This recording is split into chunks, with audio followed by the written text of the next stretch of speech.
Bonjour à tous, bienvenue dans Business de Meuf. Alors aujourd'hui, je vais avoir avec moi Caroline. Bonjour à tous. C'était mon rêve de parler dans un micro, c'est bon. Je vais vous présenter aujourd'hui Caroline qui est avec nous. Caroline de l'entreprise La Startup VibLab. Alors Caroline, VibLab, vous proposez une plateforme de digitalisation et une plateforme qui permet d'avoir un site e-commerce en ligne. Oui, clé en main, prêt à l'emploi. Je te laisse nous présenter. Alors c'est assez simple, l'idée est venue d'un constat, c'est que quand tu es entrepreneur et que tu lances ton activité de vente et que tu veux vendre en ligne, il y a beaucoup de solutions. C'est chouette, certaines sont gratuites, mais en général c'est une pléthore de modules. C'est un peu labyrinthique quand tu t'y connais pas très bien en digital ni en web et que tu n'as pas le temps de te former à ce sujet-là. Et nous, ce qu'on voulait proposer, c'était une solution vraiment clé en main, prête à l'emploi, sur laquelle on ne prend pas de commission sur les transactions pour que les entrepreneurs, surtout ceux qui se lancent, puissent avoir le maximum de marge. Et donc, du coup, le process est tout simple. Si tu vas sur notre site vitrine, tu te connectes via Stripe. Donc, on a utilisé le système Stripe Connect pour pouvoir... pour tout ce qui est transactions, que nous, on soit garant quand même de l'interface financière. Une fois que c'est connecté, ça génère ton site et en gros, tu n'as plus qu'à le remplir en renseignant tes produits, ton image de marque, tes CGV, etc. Si tu as besoin d'aide, on est présent. Et du coup, notre offre comprend le site e-commerce, le back-office complet, la maintenance. Donc, comme nous sommes garants de tous les aspects techniques, c'est nous qui les mettons à jour. Donc Stripe, Vue.js, Amazon Web Services, Material Design, etc. Ça comprend aussi du coup l'hébergement et le support assuré par nous-mêmes par Messenger, WhatsApp, mail, Hibou, tout ce le moyen que les gens préfèrent pour nous contacter parce qu'on sait que tout le monde n'aime pas le téléphone. Okay. Donc voilà.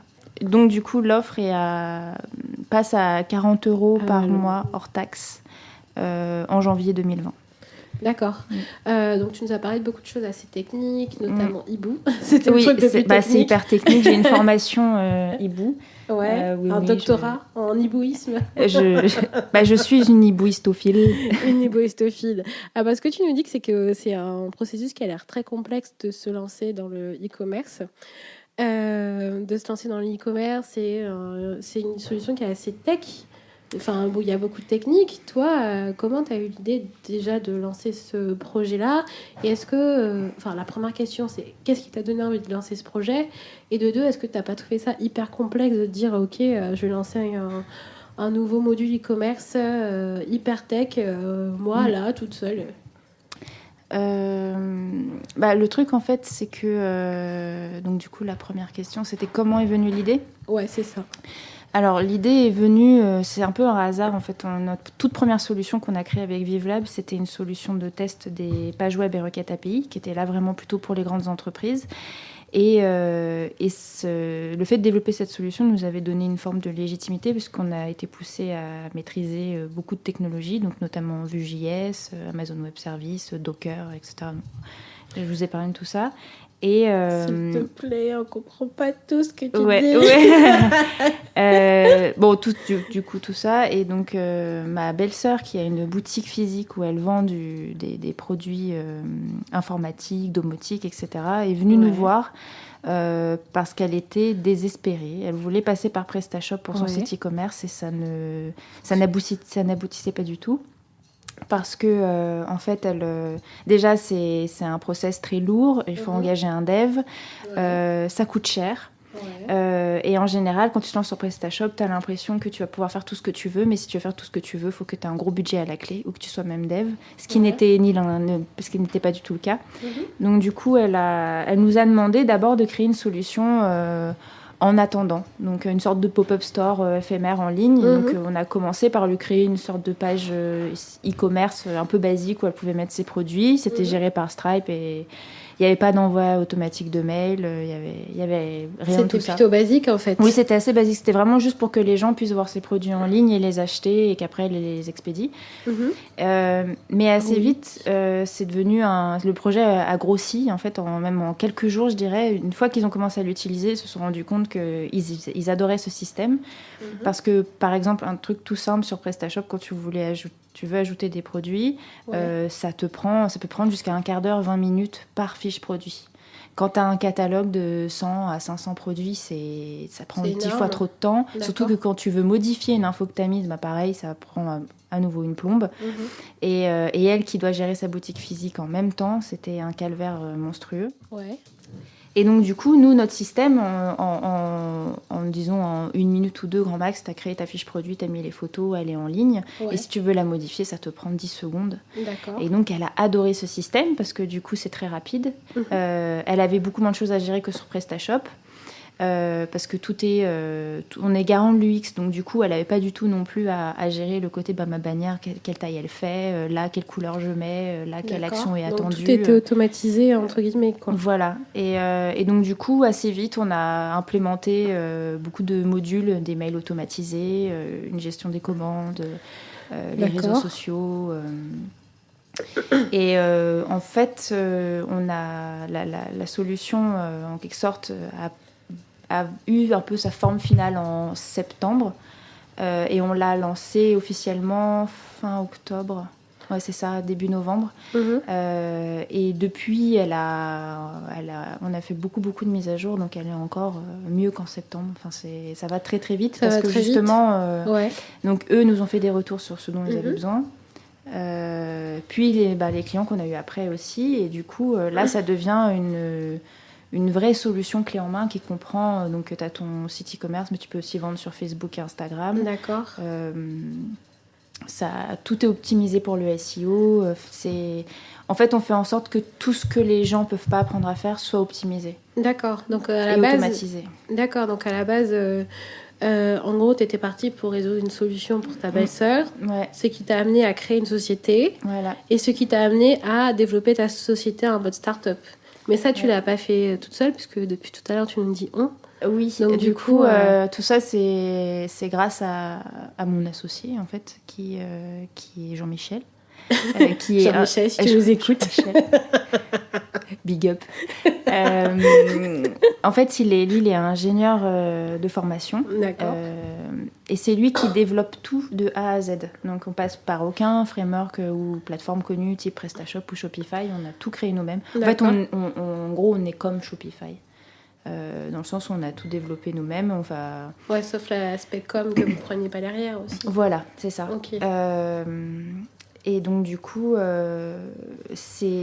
sans lui, on n'aurait pas pu créer tout ça parce que c'est lui qui développe tout. Donc, moi, je suis là plutôt pour en quelque sorte faire des suggestions. On développe, dans l'idée, on développe le produit à deux, mais en dur, c'est lui qui développe tout. Qui développe, d'accord. Voilà. Donc c'est une co-construction. Finalement, toi, tu arrives avec tes idées qui sont déjà préétablies, plus sur l'aspect design, etc. Et lui, après, il s'occupe plus de la partie dev. Voilà, par exemple, moi, ça faisait quelques temps que je voyais que Facebook et Instagram Shopping, ça marchait du feu de Dieu. Parce que, pour notamment les petits entrepreneurs, sur Instagram, ça leur permet de taguer leurs produits directement sur les photos. Et ça, c'est un gros atout. Et en cherchant, je me suis rendu compte que c'était vraiment pas très compliqué d'un point de vue technique de l'implémenter. Ouais. Ça nous a pris 1 journée. Et c'est l'une des plus belles mises à jour en gros qu'on a pu faire parce que tout fonctionne parfaitement. D'accord. Et nos clients qui ont un compte Instagram avec moins de 10K abonnés, donc du coup peuvent pas mettre de lien en swipe up dans les stories, peuvent quand même maintenant du coup mettre des liens sur leurs photos. Donc les visiteurs peuvent accéder directement à leur site. Sans avoir à passer par le lien en bio ou les chercher sur les moteurs de recherche. Donc, d'accord. Donc, du coup, vous avez décidé de monter ça à deux. Vous êtes partis en mode start-up. Oui. Est-ce qu'à un moment, t'as flippé dans le sens où t'as vraiment eu peur de te dire ok, je me lance dans un truc, c'est hyper, il y a une partie développement, enfin, et rechercher des clients, etc.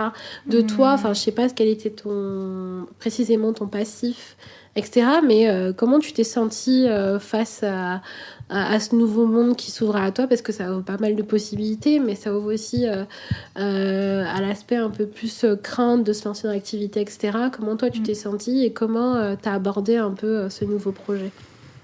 Surtout qu'il y a un aspect un peu tech, quoi. Donc on part sur une solution à créer. Un énorme donc, aspect tech. Je ne vais pas le cacher, ça a été très douloureux pour moi à certains moments. Physiquement? Non, faudrait que j'enlève cette question. Je me suis flagellée, clairement. En fait, Vive Lab, on l'a créé il y a 2 ans et demi. Ouais. Et je venais en fait d'être diplômée de l'INSEC Paris en com et marketing digital. D'accord. Et à l'époque, en fait, j'étais pas bien sûre de ce que je voulais faire. On a eu l'opportunité de créer notre entreprise à 2. Ouais. Et je me suis dit, allez, je me lance à plein temps dessus. Alors, ça a été une incroyable école de la vie, mais aussi professionnelle. Ah ouais, ça a été... Ouais. Ça a été, il y a eu des moments, ça a été très douloureux parce que, effectivement, c'était peut-être, des fois ça a été un atout et des fois ça a été plus un handicap. C'est le fait que je n'avais pas travaillé en entreprise en tant que, ne serait-ce que même en CDD, j'avais pas tous les aspects, même diriger des projets où je suis pas stagiaire, en gros, où je suis pas chaperonnée par quelqu'un d'autre. D'accord. Donc j'avais jamais pu avoir la casquette de chef, quelle qu'elle soit, et que ce soit moi la référente, et du coup peut-être gagner confiance en moi, apprendre quelques ficelles, apprendre à mieux me connaître sur ce terrain-là. Ouais. Du coup j'ai débarqué là-dedans, mais avec des réflexes de stagiaire. Et donc du coup j'attendais beaucoup de Jean-Michel qui me guide, parce que lui pour le coup il avait beaucoup d'expérience professionnelle. Et mes difficultés sont venues de là, j'avais du mal à prendre le lead. J'avais beaucoup de mal. En plus, sur des sujets techniques, et moi, j'étais pas du tout technique. Ouais. Moi, mon domaine de prédilection, c'était les réseaux sociaux. Donc, il peut y avoir des aspects techniques dedans, mais pas de dev. D'accord. Donc, il y a eu des moments où je me suis dit, qu'est-ce que je fais là? Pourquoi j'ai fait ça?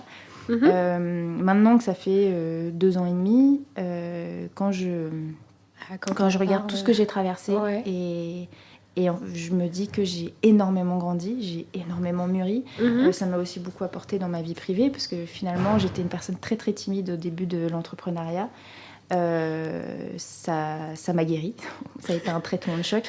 Parce qu'effectivement, comme tu le dis, il y a le côté technique où tu es obligé de te faire violence pour apprendre quelque chose qui n'est pas du tout ni dans tes cordes, ni dans ton ADN même. Parce que moi, j'ai pas fait...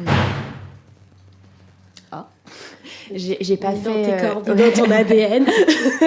J'ai pas fait un bac L et une prépa littéraire pour finir dans le dev. Voilà. Attends. Voilà. Non, mais moi, c'était pas du tout, ça ne me branchait pas. Dans ton optique. C'est très mathématique aussi, et les maths, c'est vraiment pas mon truc. Et donc, du coup... Mais est-ce que c'est pas justement ça qui t'apporte une complémentarité et peut-être un œil plutôt neuf par rapport à ce qui se fait déjà Du coup, ce qui est cool, c'est que lui et moi, on est très complémentaires du coup, sur ces sujets-là, parce que lui est pure tech, et moi, pour le coup, je suis pure créative. Maintenant, on a tous les deux un peu plusieurs casquettes, mais moi, j'étais pure créative, commerciale... community manager, etc. Donc, on s'apporte beaucoup, du coup, c'est très intéressant. Mais pour moi, il y a eu des moments où ça s'est vraiment fait dans la douleur. Et quand j'y repense, je me dis que... Je pense que si j'avais eu une expérience professionnelle avant ça, enfin une vraie, c'est-à-dire où je ne suis pas stagiaire, peut-être que ça aurait été un petit peu différent. Peut-être qu'il y a des choses que j'aurais compris beaucoup plus vite. Voilà. Ouais. Mais alors...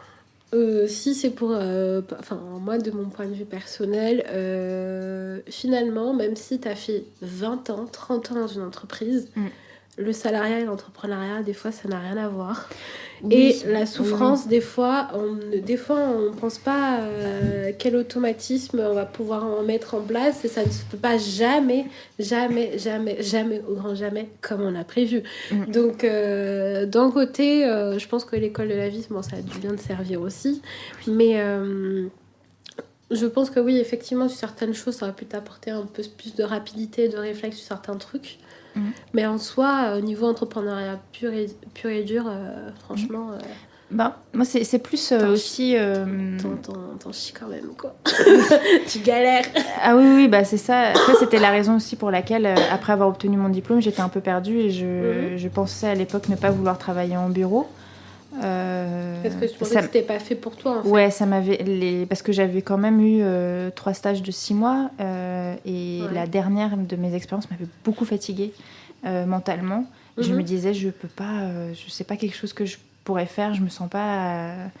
Tu te sentais pas dans ton élément, finalement. Je me sens pas ni dans mon élément, ni de taille à affronter tout ça tous les jours. La frustration des autres, les rancœurs... alors, toutes les entreprises sont pas comme ça, mais là, c'était un peu compliqué. Mais je pense que quelque part, ça aurait pu peut-être juste me donner à moi, en tout cas, une forme de légitimité qui aurait fait que, face à Jean-Michel, j'aurais peut-être eu plus de poids. Parce qu'il y a le côté quand même où lui avait 8 ans d'expérience professionnelle et moi, en gros, 0. Parce que je venais tout juste d'être diplômée. Et c'est une dynamique à laquelle il faut penser. C'est une dynamique quand même à laquelle il faut penser. Il faut anticiper. Enfin, moi, j'avais eu pas mal avant de me lancer, et avant d'entrer dans le salariat, je savais déjà que peut-être que j'allais me lancer. Et j'avais demandé pas mal d'avis par rapport à des entrepreneurs sur comment eux ils ont commencé. Ils me disaient tous qu'ils ont commencé par être salariés et après ils ont transité. Mais après maintenant on voit que la génération qui arrive, c'est pas forcément une génération qui attend d'avoir 10 ans d'expérience avant de se lancer. Ils se lancent et ils apprennent. Donc toi tu penses que... Après c'est plus au niveau légitimité par rapport à mon associé en gros. Parce que lui et c'est moi on est conjoints dans la vie mais on est aussi associés et il y a eu des moments où je me suis mise en situation de stagiaire par rapport à lui et donc c'était pas équilibré. Maintenant je me rends compte avec le recul. Avec le recul, maintenant que j'ai pris beaucoup plus d'assurance et que je gère des sujets, que j'en propose, que c'est moi qui prospecte, donc c'est moi qui vais au front en gros. Ça t'endurcit finalement. En fait tout ça m'a beaucoup endurci. Il m'a énormément appris parce que lui c'est un très très bon chef de projet. Il est très très droit. Il travaille énormément. Lui, en gros, le travail, c'est la vie. Et j'ai beaucoup appris de ça. Il est aussi très ambitieux. Moi, j'étais pas spécialement ambitieuse avant et il m'a transmis le virus. Et ça fait du bien parce qu'en fait, maintenant, je me rends compte que ça me pousse à dépasser mes limites, à toujours vouloir proposer quelque chose de propre et et comment on dit, pas de parfait, mais d'adapter aux besoins des gens. D'accord, de vraiment comprendre la problématique. Il y a aussi une forme d'éthique, et il m'a appris une forme d'éthique du travail, de toujours l'honnêteté au travail. Ne pas te défiler si t'as fait de la merde. Parce que ça peut arriver dans l'entrepreneuriat, d'ailleurs. J'ai croisé beaucoup d'entrepreneurs qui n'osaient pas dire qu'ils s'étaient trompés, alors que c'est important de l'admettre.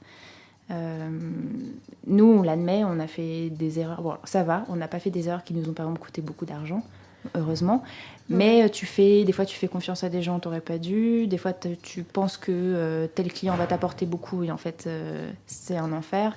Et ainsi de suite. Mais on a énormément appris de ça. Et le fait d'être un peu ambitieux, d'avoir une éthique et du coup, n'avoir rien à se reprocher, c'est très agréable. Du coup, tu regrettes rien. Tu te dis, ok, là, on s'est trompé, mais c'est pas de ma faute, c'est pas moi qui ai créé une situation délicate. J'ai rien à me reprocher et je trouve que c'est très agréable quand tu as cette éthique-là en tant qu'entrepreneur et que tu travailles avec d'autres entrepreneurs qui ont la même éthique. Qui sont transparents. Honnêtes, droits dans leurs bottes, qui vont pas mentir en te disant que par exemple ils font... je sais pas, des trucs tout bêtes comme oui, je fais du Made in France, mais la France de là-bas, tu sais pas où. Qui n'ont pas d'éthique, qui ne se ressemblent pas. Tu cherches beaucoup de similarités par rapport à aux gens avec qui tu collabores ou avec tes clients. Voilà, c'est ça. Il y a de ça aussi, ça joue beaucoup. Et je te sens en grande réflexion. Et qu'est-ce que tu en tires personnellement? Donc tu disais que ça t'a fait grandir, que ça t'a fait évoluer, mais est-ce que toi personnellement, tous les jours, toi personnellement, qu'est-ce que ça t'a apporté au quotidien? Du coup, ça t'a permis d'être moins timide, Mais est-ce que ça a développé d'autres qualités Bah oui, comme je disais, bon, déjà la timidité qui était vraiment mon gros problème à moi depuis que je suis née. J'avais beaucoup de mal à aller au-devant des gens. Encore aujourd'hui, hein, j'ai encore quelques réminiscences de ma timidité, mais c'est tout à fait différent. J'étais typiquement ce genre de personne quand au supermarché, tu demandes à la fromagère une tranche de comté. Elle prend les mentales, bah, t'oses rien dire. Et tu prends les mentales, même si t'aimes pas ça. J'étais ce genre de personne à me dire, bon, bah tant pis, la prochaine fois, je dirais plus fort compter. Maintenant, je suis le genre de personne qui dit, non, le compter. S'il vous plaît. Plus voilà. Enfin, pas aussi de manière aussi désagréable. Je m'appelle pas Germaine, mais je m'impose un peu. Désolée pour toutes les Germaines. J'ai beaucoup moins de mal à m'imposer et à dire ce que je veux aussi. C'est très important pour moi dans ma vie. Je m'impose. Et, bon, en plus de ça, il y a effectivement l'ambition. Et après, typiquement, forcément, quand tu es entrepreneur, tu apprends à faire beaucoup de choses toi-même. Donc, j'ai appris des bases de graphisme. Donc, je suis pas graphiste, mais j'ai appris ça. J'ai appris à utiliser Inkscape en long, en large et en travers. J'ai appris à faire ma compta. Et tout ça, en fait, c'est très utile dans la vie, finalement. Des bases de droit aussi. Et en fait, je me rends compte que ça aide beaucoup dans la vie perso aussi, parce que tout ça, ça se recroise. Et le fait que tu es obligé d'avoir une forme d'organisation au niveau pro, ça t'oblige à en avoir une au niveau perso. Et je trouve que j'ai l'esprit beaucoup plus reposé dans ma vie perso maintenant, parce que je vois toujours au-delà de 2 semaines. J'essaie d'être vraiment organisée. Et au niveau de la tranquillité d'esprit, moi, ça m'aide beaucoup de me dire, bon, là, c'est carré, voilà. Là, je sais que j'ai du temps libre. Là, je sais que c'est pris, c'est réservé, c'est pour tel rendez-vous ou pour telle démarche. Et ça aide beaucoup. Et est-ce que, justement, comme tu travailles maintenant dans le domaine de la tech, que tu es une jeune femme, est-ce que... oui, tu confirmes. Je suis une jeune femme dans le domaine de la tech. Et est-ce que tu as eu des freins par rapport à une certaine clientèle, par rapport à... Je sais que dans le domaine de la tech, franchement, c'est assez difficile quand on est une femme. Et est-ce que tu peux donner quelques conseils à quelqu'un qui veut se lancer dans la tech, qui veut se lancer dans le conseil dans la tech? Voilà, la caisse à outils, la caisse... Ouais. Alors, c'est vrai que j'ai... pas spécifiquement en rendez-vous, parce que forcément, le sexisme dans ce domaine-là n'est pas toujours frontal. Les gens... Enfin, c'est pas comme on pourrait s'attendre à ce que des gens te dénigrent ou autre. C'est plus... par exemple, c'est des gens qui, quand ils posent une question, ne te regardent pas toi, mais ton associé... ou répondent pas à tes mails, mais par contre répondent à ceux de ton associé, et ainsi de suite. Alors qu'on pose la même question. Ça peut être très désagréable. C'est aussi des gens, même en networking, des mecs qui sont devs, qui ont 50 ans, qui se permettent de t'apprendre la vie et de t'apprendre ta propre solution. Tu te dis, oui, c'est moi qui l'ai créé, donc du coup, je sais comment ça marche, merci. Typiquement, plein de trucs comme ça. Alors... ça va arriver, ça arrive forcément. Des fois, c'est pas des gens qui pensent à mal, c'est juste que c'est comme ça. C'est vrai que c'est un domaine assez masculin en général. Il y a aussi l'âge qui joue. C'est vraiment un domaine où plus t'es vieux, plus t'as l'impression que tu sais. C'est très agaçant. C'était une des choses qui avait fait que mon dernier stage m'avait un peu saoulée. Ça va arriver, et en fait, je dirais qu'il faut que ça te glisse dessus. Il faut pas que tu te dises c'est de ma faute, j'en ai pas assez imposé, j'ai pas dit le bon mot, là je me suis trompée. Non, ça, de toute façon, même si tu as un super argumentaire et tout le vocabulaire nécessaire, ils vont quand même trouver un truc à redire, donc c'est pas grave. Ça te glisse dessus. Il faut faut pas forcément... faut écouter ce qu'on dit, mais toutes les remarques sont voilà, pas... tu l'écoutes, mais faut pas le prendre personnellement, déjà. Il faut faire le tri dans ce qu'on dit, en fait. Il faut être sûr de tes arguments, finalement. Il faut pas baisser les yeux. Moi, c'est un truc que je fais beaucoup, mais que j'essaie de corriger. Il faut continuer à soutenir le regard de la personne. Et si cette personne-là commence à dire des choses un peu... qui dépassent un peu le cercle professionnel, si t'en as la force, tu la remets à sa place. Et sinon, tu cours à la conversation. Moi, je fais des trucs tout bêtes. Par exemple, quand je sais que je vais à un entretien ou un rendez-vous où il y a des hommes, Je mets un parfum pour homme que j'aime beaucoup. C'est Terre d'Hermès, un truc comme ça, qui sent l'orange. Alors moi déjà, il me réconforte beaucoup, mais j'ai l'impression qu'il me donne une aura un peu masculine. Ouais, et forte, tu sais. Et en plus de ça, je mets des vestes avec des grandes épaulettes pour avoir de grandes épaules. Bon, en plus, le fait que je sois grande, ça aide beaucoup. Mais j'essaie de me donner un max de carrure, que ce soit au niveau olfactif ou vestimentaire.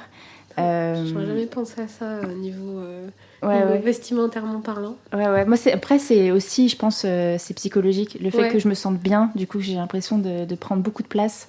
Ça me rassure, ça me fait du bien. Je me dis, voilà, j'ai marqué ma place. Il y a aussi le fait que, du coup, quand tu fais ça, en plus, moi, je porte de très grosses lunettes, les gens se souviennent de toi. Et donc, ça aide beaucoup à ce qu'ils te remettent en place quand tu les contactes par téléphone. Ou tu dis, ah oui, les grandes épaulettes. Les grandes épaulettes, les grandes lunettes et le parfum. Et le parfum. D'ailleurs, quelle marque, merci, j'adore. Voilà, mais moi, c'est des petits trucs tout bêtement qui me permettent de ne pas me laisser démonter. Ouais. Et puis, au pire, si jamais à un moment, il y a eu un truc qui déçoit, tu dis, mince, là, j'ai merdé, ah là, t'as un peu la haine, n'hésite pas à pleurer un bon coup. Ça fait toujours du bien. Non, c'est vrai, hein, faut pas. Moi, pour être honnête, je suis quelqu'un qui pleure beaucoup. Et ça me permet vraiment de faire descendre la tension, la pression. En fait, ça fait... Voilà. Quand je suis un peu déçue comme ça, j'ai tendance à voir assez vite les larmes qui montent aux yeux parce que je suis énervée ou je suis triste. Je me dis, mince. Je me dis, allez, pleure. Et en général, après, ça va beaucoup mieux. Ça fait table rase et je me dis, bon, en fait, j'ai pas tant merdé que ça, c'est pas grave. La prochaine fois, je ferai mieux. Voilà. Ouais. Et voilà. Et puis aussi, surtout, se soutenir entre nanas et ne pas hésiter à se donner différents conseils. Moi, j'ai une amie, par exemple, qui me disait que quand elle va en entretien ou autre, elle met plein de bagues à ses doigts pour faire un peu comme un fist, là, un truc... Pour frapper, là ? Ouais, pour frapper, ouais. Ok, d'accord. Ouais, il y a plein de trucs comme ça, des techniques, on a tout. Mais c'est quoi ces techniques ? J'en ai rencontré... C'est la guerre. J'en ai rencontré plein, mais elles m'ont jamais sorti. C'est la guerre. On va se taper. Hein. Moi, des fois, je me lève et je leur dis, dans le parking, viens, on se tape. On se tape. Viens, vas-y. Je t'ai menti. Tu m'as chauffé, là. Je t'ai menti, moi, je crache direct. C'est peut-être pour ça que je trouvais pas de clients avant. C'est ça que tu galérais. En gros, donc du coup, ce qu'on peut se dire, c'est que déjà, il faut se blinder psychologiquement par rapport aux futurs clients qu'on va trouver. Il faut se blinder psychologiquement. Faut pas se dénigrer soi-même. Ouais. Faut vraiment partir même si c'est un truc qu'on développe et qu'on se met en posture de consultant, si on est confiant en son produit, en soi, si on a confiance en soi, ça passe. C'est ça. Ouais. Ça passe, c'est normal, quoi. Donc de pas se dégrader. Et est-ce que tu auras peut-être un petit conseil à donner par rapport à quelqu'un qui veut entreprendre avec son conjoint, parce que là c'est assez touchy, quoi. Parce que tout le monde ne peut pas le faire, hein. Concrètement. Typiquement, mon père, à chaque fois que je le vois, j'ai toujours la même question. Il me dit, mais alors ça va ? Vous travaillez toujours ensemble ? Ah, parce que moi, je pourrais pas. Hein. Moi, je te le dis. Hein. Je pense que... moi, avec ma belle, je ne pourrais pas. Hein. Moi, je dis, papa, écoute, oui, de toute façon. Après, il y a ce côté, on n'a pas le choix. ça aide. Non, en fait, le conseil, c'est... faut bien être sûr, quoi. Ouais, alors nous, là, ce qui joue, c'est que quand on a créé l'entreprise, ça faisait déjà 3 ans qu'on était ensemble, donc on se connaissait bien. Parce que, Mais vous avez tous les deux cette ambition-là, finalement. Oui, on en parlait depuis qu'on se connaissait, en fait. On avait eu plein d'idées avant. Pas le premier jour, mais... pour aller prendre les rencarts. J'ai dit, bonjour Caroline, future entrepreneuse, et toi ? Il m'a dit, tiens. Non, c'est faux. C'est faux. Quand on s'est rencontrés, en plus, lui était jeune CDI et moi, j'étais encore pure étudiante. Donc, assez vite, les projets dont on discutait étaient un peu... en décalage, peut-être, non ? Ouais, c'était vraiment dans l'idée où un jour on le ferait, mais peut-être qu'on le ferait jamais. Voilà. Donc, on avait eu énormément d'idées, une plateforme pour les entrepreneurs, une menuiserie, un bubble tea, plein de trucs comme ça. Des trucs en fait qui nous faisaient un peu rêver, mais des fois on en discutait vraiment sérieusement et il a fallu un peu le déclic de la vie et qu'on se dise tiens, quand même on n'a pas non plus énormément de budget, on peut pas louer des locaux ni des machines, Qu'est-ce qu'on peut faire ? On va faire un truc digital. Ouais. C'est vraiment le truc qui coûte le moins cher, je dirais. Ça, c'est vraiment le côté pratique des solutions SaaS. C'est que comme tout est en ligne, tu peux travailler depuis chez toi et l'investissement de départ est vraiment minime, surtout quand tu as déjà un ordi et tout. C'est vraiment. Il faut un ordinateur, l'investissement, un ordinateur. Là, les hiboux, non. Ça ne marche pas, ça, clairement. Si tu as une machine à écrire, ça fonctionne pas. Voilà, tu ne peux pas. Et donc, du coup, on se connaissait déjà bien. Alors, après, il faut quand même se méfier parce qu'on est tous différents entre notre vie privée et notre vie pro. On n'a pas forcément les mêmes défauts. On n'est pas forcément les mêmes personnes aussi. Et donc, je dirais, au début, il faut se laisser le temps de trouver ses marques, de comprendre comment l'autre travaille. De sentir si peut-être il y a quelque chose qui va poser vraiment problème par la suite. Je sais pas. Si vous avez une vision qui n'est pas la même. Quoi. Voilà, déjà il faut se mettre vraiment au point sur quelles sont les missions de chacun. Essayer de séparer le travail de la vie privée. Enfin, faut essayer de trouver des moments où tu te retrouves et où tu vas pas discuter business plan dès 9h du matin alors que tu n'as même pas encore pris ton café, que tu es en pyjama. Enfin, des fois, il y a des côtés un peu... faut faire attention à ça. Il faut essayer de garder une sorte d'intimité quand même. Sinon, assez vite, tout se mélange et tu sais plus très bien si tes désaccords sont privés ou professionnels. Donc, ça peut être ça aussi le problème. Donc, il faut vraiment trouver ses marques, savoir dire stop aussi quand il y a un truc qui va pas. Remettre les pendules à l'heure. Et puis, aussi, typiquement, si ton conjoint, tu l'aimes très fort, mais que c'est un énorme flemmard, ou il faut se dire, c'est pas grave, on peut peut-être pas travailler ensemble, c'est pas grave. Ça veut pas dire que dans la vie on s'aime pas, mais... faut qu'il y ait une envie commune, je pense. Il faut qu'il y ait une envie commune, il faut qu'il y ait des caractères complémentaires... et faire attention. Faut vraiment faire attention à garder une intimité quand même. Parce que sinon, ça peut très vite... même nous, il y a eu des moments où, sans nous rendre compte, le travail prenait vraiment toute la place. En plus, le problème, c'est qu'on travaille depuis chez nous.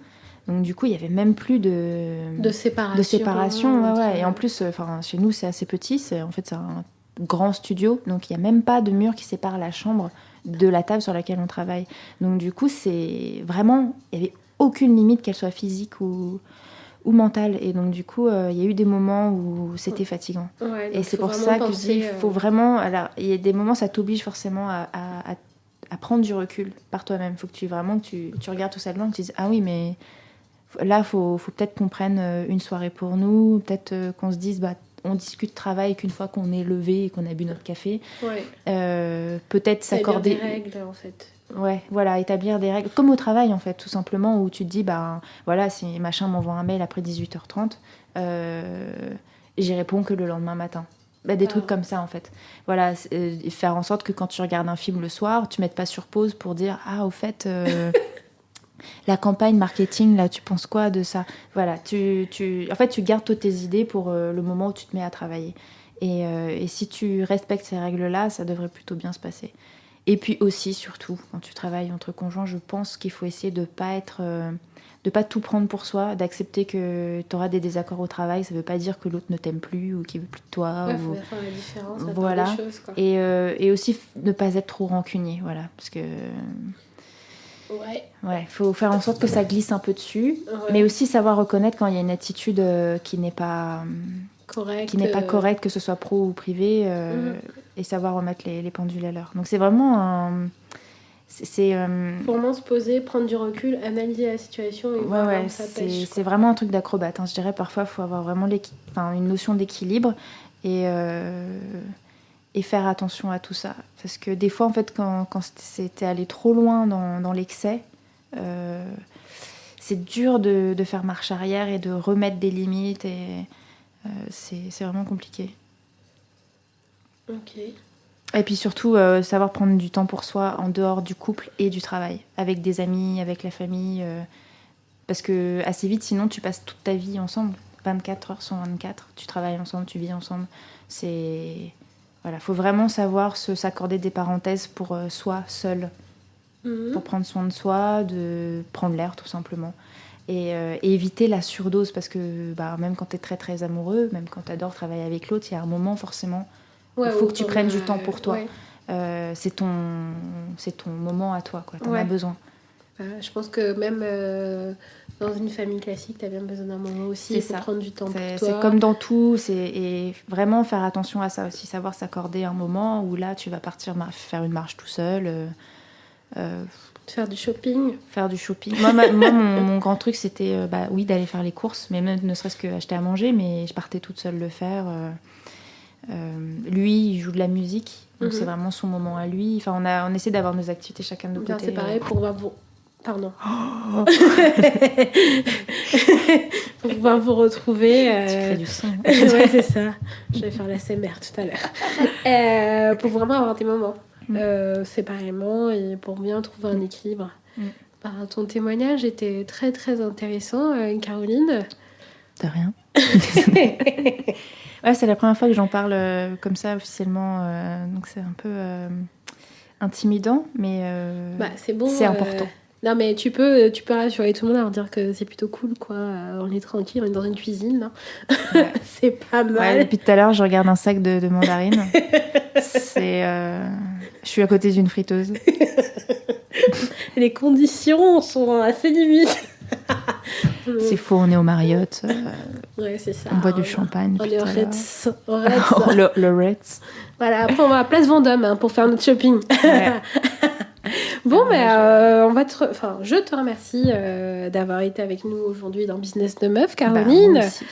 Merci pour ton témoignage, c'était très instructif, très bienveillant, très transparent aussi, de nous annoncer la réalité du métier, la réalité... Oui. Oui.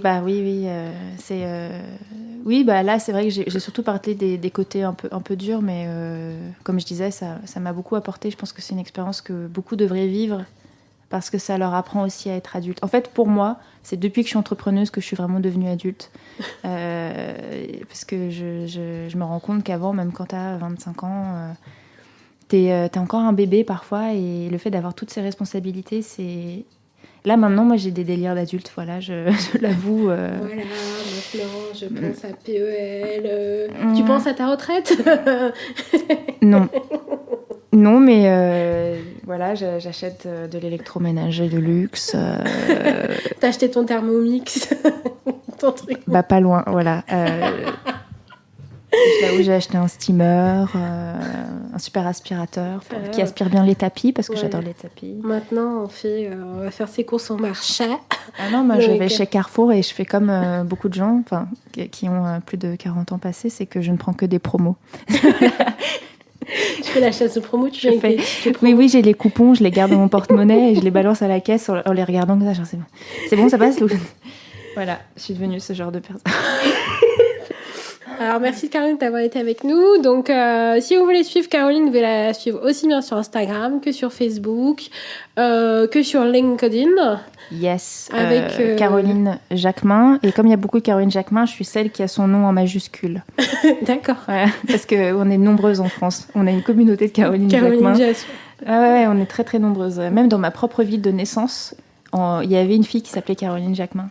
D'accord, mais là, il y a des gens qui me disaient ouais, je connais Caroline Jacquemin. En fait, quand ils me voyaient, ils disaient non, c'est pas la bonne. Non, c'est pas la bonne. Donc, vous voyez ça, Caroline Jacquemin avec le grand écrit en majuscule. Alors, vous pouvez trouver son site internet, c'est vivelab.com, et sa solution, c'est Vivelab Shop. J'arrive pas à le dire, mais c'est pas possible. Et l'URL de ma solution e-commerce, c'est shop.vivelab.com. J'allais dire shop.moi.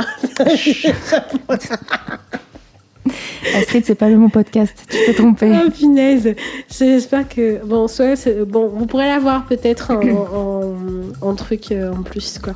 Bon, merci Caroline, merci à toi Astrid, c'était un délicieux moment. Ouais, délicieux. J'aimerais recommencer pour faire un best-of, un hors-série, tout simplement. T'inquiète pas, il y a pas mal de choses qui vont rester en truc off, quoi.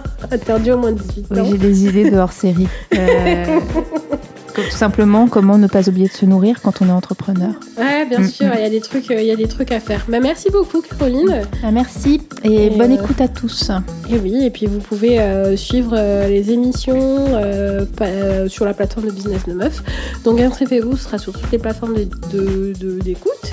Et puis aussi sur Facebook, Instagram, LinkedIn. Et puis voilà, si vous voulez participer à l'émission, envoyez-nous un mail à contact@businessdemeuf.com. Merci beaucoup à tous. La bise. Allez, ciao.